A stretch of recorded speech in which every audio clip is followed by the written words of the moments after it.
Shalom, selamat pagi Bapak Ibu Jemaat yang terkasih.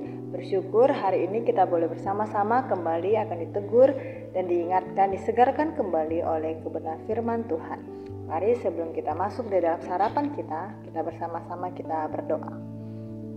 Tuhan, kami mengucap syukur untuk kasih setia yang Kau berikan kepada kami Tuhan. Hari ini Tuhan, di hari yang baru ini kami masih boleh diberikan kesempatan untuk boleh bangun kembali. Kami akan melakukan aktivitas kami lagi kembali sepanjang hari ini Tuhan. Namun sebelum kami memulai hari kami ingin ditegur dan disegarkan terlebih dahulu oleh firman-Mu. Maka berbicaralah bagi setiap kami Tuhan. Kami rindu firman-Mu boleh terus menguatkan kami Tuhan. Di dalam nama Tuhan Yesus kami berdoa. Amin. Bapak Ibu Jemaat yang terkasih, hari ini kita akan merenungkan dengan satu tema, pengampunan, kasih, dan damai, yang terdapat di dalam Efesus 4 ayat 32. Saya akan membacakan untuk kita semua. Efesus 4 ayat 32 berbunyi demikian. Tetapi hendaklah kamu ramah seorang terhadap yang lain, penuh kasih mesra dan saling mengampuni, sebagaimana Allah di dalam Kristus mengampuni kamu. Bapak Ibu Jemaat yang terkasih, ketika kita berbicara tentang pengampunan adalah sebuah kalimat yang jika diucapkan itu adalah sesuatu yang kalimat yang sangat mudah sekali untuk kita ucapkan. Bahkan itu bisa dengan saking gampangnya diucapkan, seringnya pengampunan dijadikan sebagai senjata untuk menghakimi ataupun saling menghakimi antara satu dengan yang lain.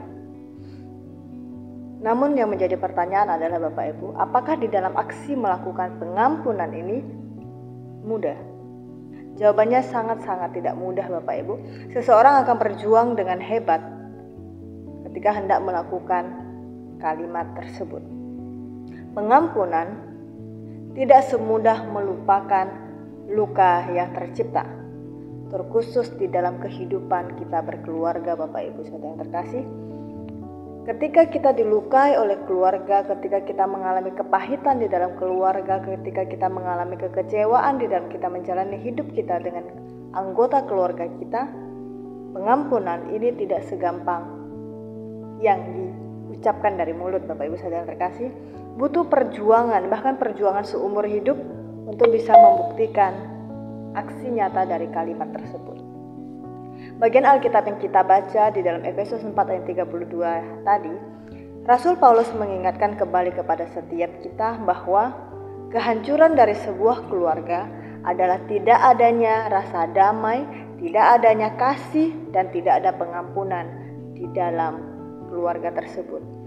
Sakit hati, kepahitan, luka batin, kekecewaan yang tercipta di dalam keluarga kita, jika tidak diselesaikan dengan pengampunan, maka keluarga hanya akan menjadi sebuah gedung yang terdiri dari banyaknya manusia-manusia namun saling asing. Pengampunan bukan berbicara tentang bagaimana kita menghilangkan atau meniadakan rasa luka yang kita alami. Namun, pengampunan berbicara tentang bagaimana ketika kita mau memberikan ruang bagi luka yang kita alami mengalami pemulihan, mengalami kesembuhan. Di balik pengampunan yang kita berikan Bapak Ibu, di situ terdapat kasih dan kedamaian yang tercipta. Maka ketika kita sudah sanggup untuk mengampuni sesama anggota keluarga kita, keluarga yang tadinya hanya terdiri dari orang-orang yang saling asing dan mengasingkan diri, ketika terjadinya pengampunan, ketika kita mau memberikan pengampunan, maka keluarga akan menjadi manusia-manusia yang penuh dengan cinta kasih, penuh dengan kehangatan, penuh dengan damai di dalamnya. Bapak Ibu Saudara yang terkasih, di masa-masa prapaskah ini kita kembali diingatkan bahwa kedukaan bukan hanya berbicara tentang bagaimana ketika kita merasakan sakit yang dialami oleh Kristus ketika harus menanggung beban dosa kita di atas kayu salib. Namun, duka yang sebenarnya yang terjadi dalam kehidupan kita adalah bagaimana ketika kita tidak ingin menyelesaikan luka-luka yang kita alami di dalam keluarga. Kita membiarkan keluarga kita tetap menjadi orang asing. Kita membiarkan luka yang tercipta di dalam diri kita terus-menerus hidup dan tinggal dengan nyaman dalam kehidupan kita, sehingga kita tidak lagi menghidupi pengorbanan Kristus yang di atas kayu salib di dalam kehidupan keluarga kita.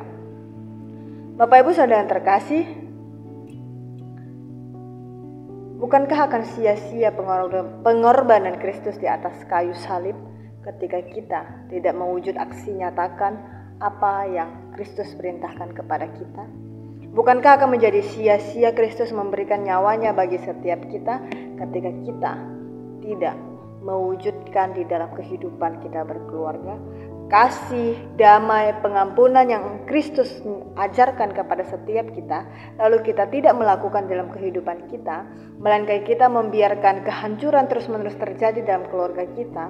Bukankah pengorbanan Kristus tidak ada artinya bagi kita, Bapak Ibu Saudara yang terkasih? Lalu wajarkah kita menyebut diri kita adalah pengikut Kristus, namun kita masih hidup di dalam duka dan luka?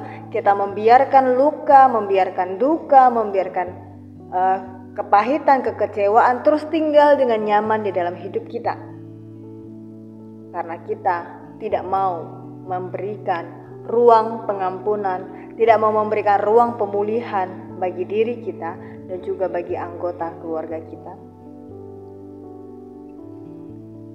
Mari kita renungkan bersama Bapak Ibu, kita bukanlah orang yang kebal terhadap luka. Kita bukanlah manusia-manusia yang kebal terhadap kekecewaan, sakit hati, dan lain sebagainya yang membuat kita semakin menderita.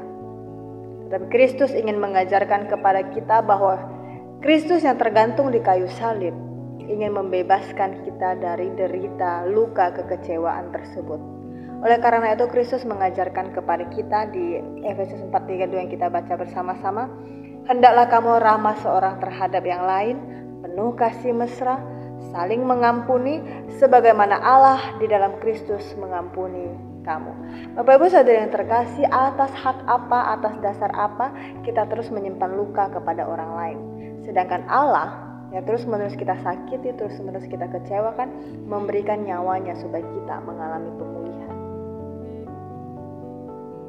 Wajarkah kita terus-menerus menyimpan kedukaan, menyimpan kekecewaan, menyimpan kepahitan, menyimpan luka batin terhadap sesama kita, sedangkan Allah yang kita sakiti memberikan nyawanya supaya kita mengalami pemulihan kembali bersama dengan Allah? Biarlah firman Tuhan hari ini mengingatkan dan terus mengubahkan kita, bagaimana kita meskipun berat, meskipun tidak mudah untuk melepaskan pengampunan, tapi Allah berfirman kepada kita, lepaskan pengampunan, ciptakan kasih dan damai di dalam hidup kita berkeluarga. Mungkin kita punya pasangan yang sering menyakiti kita, ampuni dia sebagaimana Allah mengampuni kita tanpa syarat. Mungkin kita punya anak yang dalam kesehariannya terus menyakiti kita, mengecewakan kita. Allah berfirman, ampuni dia, ciptakan kasih damai bersama dengan keluargamu. Kenapa? Karena keluarga yang penuh dengan kasih dan damai di dalamnya akan menjadi keluarga yang hangat, akan menjadi keluarga yang saling menguatkan satu dengan yang lain. Sehingga ketika kita mampu hidup di dalam pengampunan, maka pengorbanan Kristus di atas kayu salib tidak akan terlalu sia-sia bagi kita. Makna pengorbanan Kristus di atas kayu salib, makna Pasca, Jumat Agung, Prapaskah dan lain sebagainya, itu tidak hanya menjadi hari raya gerejawi, tapi itu sungguh-sungguh tertanam di dalam hidup kita dan kita menerima maknanya sebagai orang yang mengikut Kristus di dalam kehidupannya kita sehari-hari. Demikian renungan kita pada pagi hari ini, Bapak Ibu Saudara terkasih. Mari kita masuk di dalam doa. Tuhan Yesus, hari ini kami diingatkan kembali bahwa sebagai umat-Mu, sebagai orang yang sudah ditebus oleh Engkau, kami tidak ingin terus-menerus membiarkan duka dan luka, kekecewaan, luka batin terus-menerus diam dengan nyaman dalam diri kami dan hati kami. Oleh karena itu ya Bapa, mampukan kami untuk kami bisa melepaskan pengampunan terlebih bagi anggota keluarga kami yang mungkin sangat menyakiti kami Tuhan. sehingga hidup keluarga kami dapat hidup dalam kasih dan kedamaian, seperti yang Engkau ajarkan kepada kami. Terima kasih Bapa di surga. Ini doa dan pengharapan kami. Di dalam nama Tuhan Yesus kami berdoa. Amin. Selamat pagi Bapak Ibu Saudara yang terkasih. Selamat melanjutkan aktivitas selanjutnya. Tuhan Yesus memberkati.